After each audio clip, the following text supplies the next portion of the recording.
रुद्र, तुला माझ्या हातून स्पेशल डिझर्ट मिळणार नाही. वाणी हलकी हसत थोडी लाजून, अगदी डॅड तू असं म्हणतास. रूम अचानक गरम होऊन गेलं. रुद्र थोडं प्लेफुल, मग काय, डॅड गेलेत, आता खरंच मजा सुरू होते. वाणी आणि रुद्र एकमेकांकडे पाहत असले. रुद्रने सावधपणे तिच्या कानाजवळ हळूच फुसफुसले, आता या सोफ्यावर आपण खूप जवळ बसू शकतो, नाहीतर डॅड पुन्हा येईल. वाणीचे हृदय धडधडू लागले. ती हलकी हसत, थोडी ऑकवर्ड पण मजेत परत तिच्या जागेवर सरकली. दोघांमध्ये हलकी झुंजार, प्लेफुल एनर्जी होती. जणू काही ते दोघे आणि डॅड यांच्यातील एक मजेशीर ट्रँगर सुरू झाला होता. रुद्रचे डॅडचे शिलहोट दारात लांबून दिसत होते, पण दोघे अजूनही एकमेकांत हरवले होते आणि ते दोघे हळूच हसत या ऑकवर्ड पण मजेशीर क्षणाचा आनंद घेत होते. रुद्रचं डॅड बाहेरून निघून गेले, पण दोघे अजूनही सोफ्यावरच थोडे दचकलेले आणि हसत बसले होते. वाणी थोडी शरमून, अगदी डॅड गेले, आता चला जेवायला. रुद्र हळूच तिच्याकडे झुकला आणि तिच्या कानाजवळ हळूच फुसफुसला, हो, खूप जोरात भूक लागली आहे. वाणी हलकी हसली, तिचे डोळे चमकत. तिला समजत होतं की रुद्र काय बोलतोय. ती उठायचा प्रयत्न करत होती, पण रुद्रने हलकेच तिच्या खांद्याला धरले आणि ती परत थोडी मागे पडली. दोघांच्या नजरा एकमेकांत गाठल्या.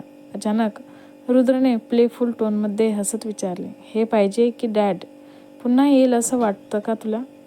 वाणी लगेच हसली, थोडी शाय पण मजेत, नाही, पण जर येईल तर मला कसं जमणार? डॅडची स्पेशल डेझर्ट स्ट्रॅटर्जी लक्षात ठेवून दोघे हसले. रुद्रने तिच्या हाताला आपल्या हातात हलकेच धरलेले आणि हळूच तिच्याकडे झुकला. वाणीचे हृदय जोरात धडधडू लागले. ती हलकी हसत आणि थोडी नर्वस झाली. रुद्र थोडा टेझिंग, तर मग सोफा आपल्या फेवरमध्ये आहे का? वाणी हलकी हसली आणि दोघं हळूच जवळ आले. सोफ्यावरची हलकी ऑकवर्डनेस आणि डॅडच्या ॲब्सेन्सने दोघांच्या रोमॅन्टिक एनर्जीला थोडा प्लेफुल ट्विस्ट दिला होता. दोघांच्या डोळ्यात जणू काही स्पार्क्स फुटत होते आणि हळूच त्यांनी एकमेकांवर विश्वास ठेवून या सोफ्यावरून खूप जवळ येण्याचा निर्णय घेतला. डॅड निघून गेल्यावर हॉलमध्ये परत शांतता पसरते. दार बंद होण्याचा आवाज क्लिक करून येतो. वाणी आणि रुद्र दोघी काही क्षण तसंच बसून राहतात. हसणं थांबतं, पण हृदयाची धडधड अजूनही वेगळीच असते. वाणी हलके श्वास घेते. हे सगळं खूप अचानक होतंय. रुद्र तिच्याकडे वळतो. आवाज आता प्लेफुल नाही, थोडा सिरियस होता. म्हणूनच तर मी अजूनही थांबलोय, तुला जसं वाटेल तसं. वाणी त्याच्याकडे बघते. डोळ्यात अजूनही कन्फ्युजन होतं, पण पळून जायची इच्छा नव्हती. वाणी हळू आवाजात, मला पळायचं नाहीये, पण घाईही नको. रुद्र मान हलकेच हलवतो.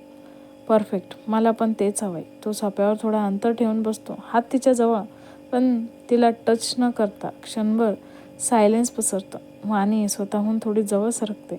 हा निर्णय तिचा असतो. रुद्र तिच्याकडे पाहतो, सरप्राईज आणि रिस्पेक्ट दोन्ही डोळ्यात. रुद्र हळूच, हे तुझं पाऊल आहे आणि मला त्याची किंमत आहे. वाणी हलकच हसते, माझं मन म्हणतंय की तू इथे आहेस, हेच पुरेसे आहे. रुद्र हळूच तिच्या हातावर हात ठेवतो. यावेळी हेजिटेशन नव्हतं, फक्त विश्वास. हॉलमधील मंद प्रकाश, बाहेरचा अंधार आणि दोन मनं जी हळूहळू एकमेकांच्या रिदममध्ये येत आहे. रुद्र सॉफ्ट स्माईल करत, जेवण थंड होईल. वाणी हसत, डॅडची स्पेशल डिझर्ट आठवली का? दोघं हलकेच हसतात, पण हसण्यात आता कम्फर्ट होता. रुद्र उभा राहतो आणि हात पुढे करतो, चल, आज नाही तर उद्या नाही, पण आपण आपल्या पेसने पुढे जाऊ. वाणी त्याचा हात पकडते. यावेळी लाज नाही, शांत विश्वास. दोघे हॉलमध्ये बाहेर जातात. डायनिंग टेबलावर सगळे बसलेले असतात. जेवण वाढलेलं, पण वाणी अजूनही थोडी शांत, थोडी शाय. डॅड हळूच तिच्याकडे पाहतात. ते लगेच ओळखतात, ही मुलगी घाबरलेली नाही, फक्त नवीन नात्याच्या उंबरठ्यावर उभी आहे. डॅड सहज हसत, वाणी, भाजी थोडी कमी पडली का? वाणी थोडी गडबडते, नाही डॅड, खूप छान आहे. डॅड मान हलवतात, खोटं बोलणं शिकायचं आहे अजून तुला. रुद्र लगेच हसतो. वाणी पण हसते, थोडी मोकळी होते. डॅड प्लेट पुढे सरकवतात, आणखीन घे. इथे फॉर्मल राहायची गरज नाही. घरात आल्यावर माणूस घरचाच असतो. हे ऐकून वाणी क्षणभर थांबते. घरचाच हा शब्द तिच्या मनात थोडा खोलवर जातो. वाणी हळू आवाजात, डॅड, तुम्हाला ऑकवर्ड वाटलं नसेल ना? डॅड चमचा बाजूला ठेवतात. तिच्याकडे नीट पाहतात. डॅड मृदू पण ठाम आवाजात, ऑकवर्ड तेव्हा वाटतं जेव्हा काही लपवलेलं असतं. तुम्ही दोघं जे आहात ते आहात. मला त्यात काहीच गैर वाटत नाही. वाणीचे डोळे थोडे पाणवतात. मला भीती वाटते. कधी कधी मी चुकीचं तर नाही करत ना? डॅड हलकंसं असतात. भीती वाटणं म्हणजे मन स्वच्छ आहे. वाणी, जे न घाबरणारे असतात तेच लोक जास्त चुका करतात. ते हलकेच तिच्या हातावर हात ठेवतात, फक्त आश्वासनासाठी. डॅड, रुद्र माझा मुलगा आहे, पण तू त्याला कशी वाटतेस हे मी आज पहिल्यांदा नीट पाहिले. रुद्र थोडा अवघडतो. डॅड डॅड हसत हात उंचावतात. शांत बाबा आहे मिरी. ते परत वाणीकडे पाहतात. आणि तू त्याला शांत करतेस हे फार कमी लोकांना जमतं. वाणी डोळे पुसते, हलकेच हसते. थँक्यू डॅड, आज मला खूप हलकंसं वाटतंय. डॅड उभे राहतात. बरं, आता स्वीट खा. वाणी थोडे आश्चर्याने, स्पेशल डिझर्ट? डॅड डोळा मारतात. हो, पण आज रुद्रसाठी नाही, आज ही माझ्या मुलीसाठी.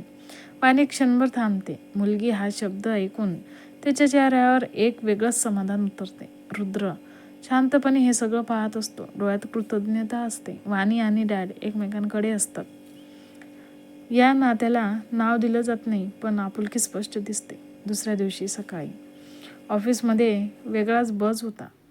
ऑफिसमध्ये नेहमी सारखाच कामाचा गडबड सुरू असतो. फोन्स, लॅपटॉप्स, मीटिंग्स, सगळं रुटीनमध्ये. पण अचानक रुद्र बाहेर येतो. त्याच्या चेहऱ्यावर क्लॅम कॉन्फिडन्स. तो रिसेप्शनकडे इशारा करतो. Everyone please gather for a minutes. ऑफिसमधला आवाज हळूहळू थांबतो. सगळं स्टाफ, मॅनेजर्स, आरव, वाणी सगळे समोर उभे राहतात. रुद्र ठाम क्लिअर आवाजात, आज मी एक अनाउन्समेंट करतोय. क्षणभर सायलेन्स पसरते. आपली बिगेस्ट डील आज सक्सेसफुली क्लोज झाली आहे. ऑफिसमध्ये हलकी कुजबूज सुरू होते. आरव शांत उभा, चेहऱ्यावर समाधान, पण शो ऑफ नाही. रुद्र पुढे बोलतो, ही डील एका माणसाची नाही, ही टीम इफर्ट्स आहे. तो थेट आरवकडे पाहतो. स्पेशली आरव. सगळ्यांच्या नजरा आरवकडे जाते. तो फक्त मान हलवतो. रुद्रा, आणि म्हणूनच ही सक्सेस आपण प्रॉपर पद्धतीने सेलिब्रेट करणार आहोत. थोडा पॉज देतो. लवकरच एक मोठी पार्टी ठेवणार आहे. ऑफिसमध्ये एक्साइटमेंट पसरते. रुद्र स्माईल करत, डिटेल्स मी स्वतः देईन.